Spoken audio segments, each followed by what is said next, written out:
There is a watch sitting in a Rolex store right now. It is fully built, polished, ready to be worn, and you cannot buy it, not because it is reserved, not because it is limited edition, not because you cannot afford it, but because Rolex decided before you even walked in that you have not waited long enough. The average waiting time for a steel Rolex Submariner is between 2 and 5 years at an authorized dealer, paying full retail price for a watch they already have in stock. And here's what makes this genuinely insane. Rolex is not a small brand struggling to keep up with demand. They produce over 1 million watches every single year. They have the factories, they have the craftsmen, they have the materials, they just choose not to sell it to you. Because the moment they do, the moment anyone can walk in and buy a Rolex whenever they want, the watch stops being a Rolex. This is the story of the most calculated supply manipulation in luxury history, and why a Swiss watch company figured out something that most businesses never will, that selling less is worth infinitely more than selling more. Here is something most people do not know. Rolex is not a corporation. It is not listed on any stock exchange. It has no shareholders demanding quarterly profits. It is owned entirely by a private foundation, the Hans Wilsdorf Foundation, named after its founder, who died in 1960. That foundation pays no dividends. It has no obligation to grow revenue year on year. It answers to nobody, which means Rolex can make decisions that would get a CEO fired at any other company, like deliberately producing fewer watches than the market demands every single year.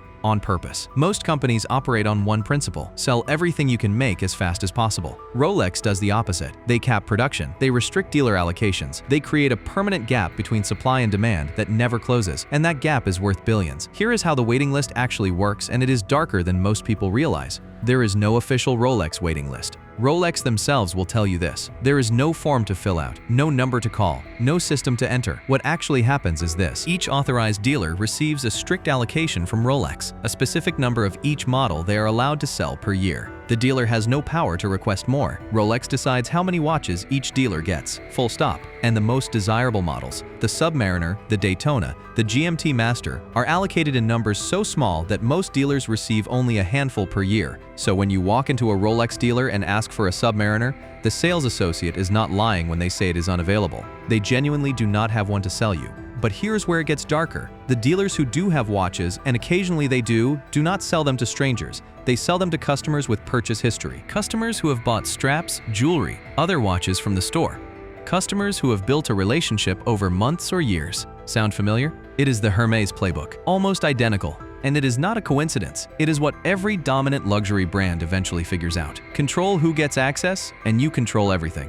Now here's the number that exposes the whole game. A steel Rolex Daytona has a retail price of around $15,000 on the secondary market from a reseller, not an authorized dealer. That same watch sells for $30,000 to $40,000, sometimes more. That means the moment you buy a Rolex at retail price, if you're lucky enough to be offered one, you're immediately sitting on a profit of $20,000 without doing anything, just by owning it. This has turned Rolex watches into something no other watch brand has ever achieved. A financial instrument, something people buy not to wear, but to hold, like gold, like property. And Rolex did not accidentally stumble into this. They engineered it. By keeping supply permanently below demand, they guaranteed that their watches would always be worth more than retail on the open market, which made buying a Rolex at retail feel like winning, which made people desperate to be chosen by a dealer, which made the brand more desirable than ever. The scarcity created the value created the desire justified more scarcity. It is a loop that feeds itself, and Rolex has been running it for decades. But here is where it gets genuinely uncomfortable. Rolex knows exactly how many watches they could produce. They have the capacity to make significantly more than 1 million per year.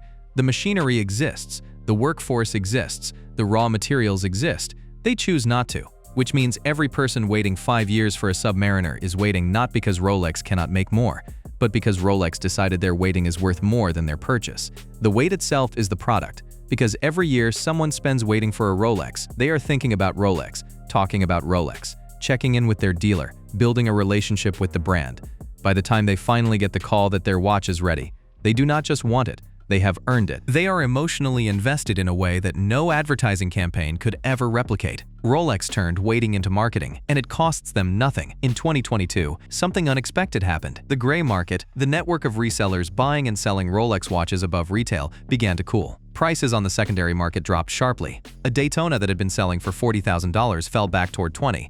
A Submariner that had been trading at double retail suddenly looked like it might return to something close to its actual price. Watch forums declared the Rolex bubble was bursting. Analysts wrote articles about the end of the gray market premium, and then Rolex did something quietly brilliant. They said nothing. They changed nothing. They kept production at exactly the same level. They kept dealer allocations exactly the same. They made no public statement about prices, supply, or demand. Within 18 months, gray market prices had recovered. The premium returned. The waiting lists rebuilt themselves because Rolex understood something the analysts did not. The gray market premium is not a bubble. It is a permanent feature of the brand. It exists because of the supply strategy, and as long as the supply strategy does not change, the premium will always come back. They did not need to intervene. They just needed to wait, which, if you think about it, is exactly what they have always asked their customers to do. Here's what Rolex actually sells. It is not a watch. Not really. It is a story about yourself. That you are the kind of person who waited, who was chosen, who understands the value of something that cannot simply be bought with money. In a world where almost everything is available instantly, where you can have almost anything delivered to your door in 24 hours, Rolex sells the opposite: patience, scarcity, selection, and people pay a premium for that feeling that has no ceiling. Over 1 million watches produced every year, billions in revenue, a 5-year waiting list for a watch they already made, not despite the scarcity. Because of it, the watch was never the product. The wait was. If you want the dark truth behind the brands that shape the world, subscribe to Dark Prestige. New video every week.